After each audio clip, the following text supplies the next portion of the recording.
It's been 5 years, but it's kind of hard not to remember the 18 days. I guess it was a time of great opportunity and potential. People in this population that suddenly, after all of those years of being sidelined, suddenly were in the mix. And that gave people a sense that they had a chance to actually build their own future. So I guess it was probably the best year I've had in my life. I'm very grateful for it.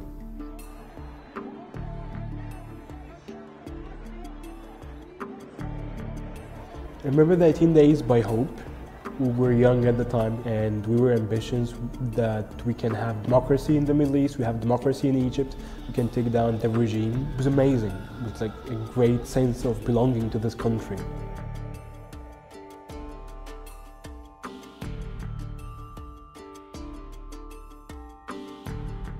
When you take a look back, the main problem on January 25th, 2011 was the sense that the government basically took us for granted. On February 12th, the day after Mubarak stepped down, we had a different slew of problems. We had won. We didn't think we would win, which is why nobody actually thought what would happen afterwards.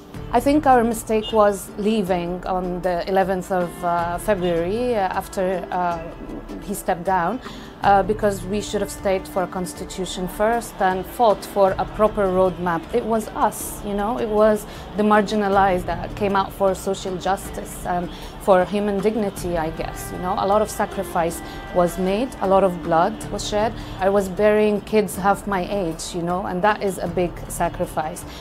We didn't care if we will die or live, but we wanted to live well and with dignity if that happened. So I think it was the disappointment later on that such a hefty price, and at the end we were not the ones, you know, to harvest this.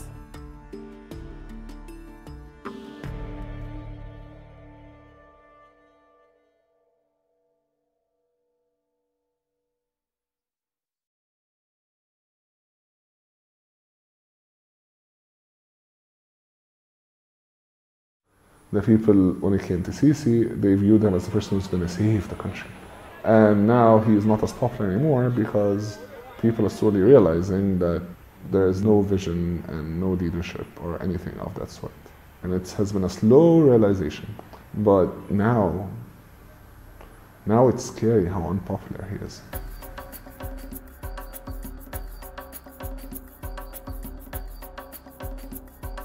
In the moment we're in shock, we're young people, so we only practiced free politics after the revolution. And after the revolution we had free public opinion. But in the moment this is a new reality. We are not able to demonstrate in the streets because we will be hunted down. The situation under Mubarak was like heaven in comparison with the current situation. They were so bloody, we couldn't even imagine that they are that bloody. And many people got killed. And then we had crackdown on civil society, political parties, newspapers. Political activists are being jailed. They are closing even the theaters, the art centers. They are blocking many articles. They are blocking many websites. So we have full crackdown on the Egyptian revolution.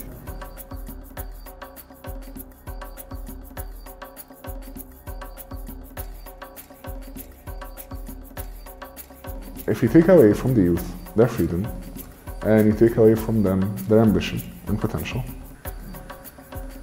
I don't think there is much left for them. So you're dealing with a situation where there was such high patriotism and nationalism and energy 5 years ago, and now there is a sense of we just want to get out of here, we just want a visa, we just want to immigrate somewhere else and start over in a country that works. Life for the youth now is very traumatic. Imagine you've been burying your friends at university, you've been called the enemy of the state, terrorists. Anyone who opposes now is being called a terrorist. It's breeding violence and frustration and depression. The politicized youth who are leaving, they are the finest of their generation. And they will not add anything to their own country because they feel that they are nothing in Egypt.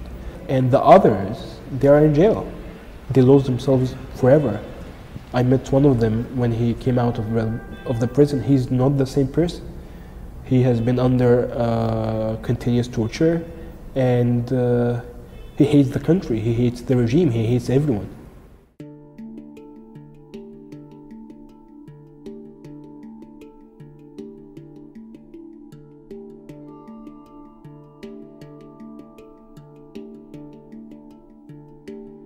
have people who lost their lives for the revolution. I'm proud of what they did, but I feel ashamed of myself and of my colleagues because we couldn't even achieve what they died for. I don't think that our president is gonna enjoy an illustrious long career such as his predecessor. I think we're gonna see the complete and utter disintegration of the state within the next 2 years. I feel that we will have a moment when we must go back to the field, when we go back to the Tahrir Square or any square. It's not about Tahrir Square only. And we fight for democracy and what we called for at the 18 days. Oh yeah. Was it worth it? Question I ask myself all the time. I don't know. To have that year of possibilities, to live that little break between the dreary days of Mubarak and the more dreary days that came afterwards, I don't know. It was worth it. I don't think that Jan 25 happened because people wanted it to happen. I think Jan 25 happened because it had to happen. And I think everything that has happened afterwards is because it actually succeeded, weirdly enough. What's happening right now, the way that the state is working and the way it's disintegrating and the way it's being exposed to the population, the way all of our problems are laid bare, yeah, no. I think we got everything we ever wanted in the worst possible way.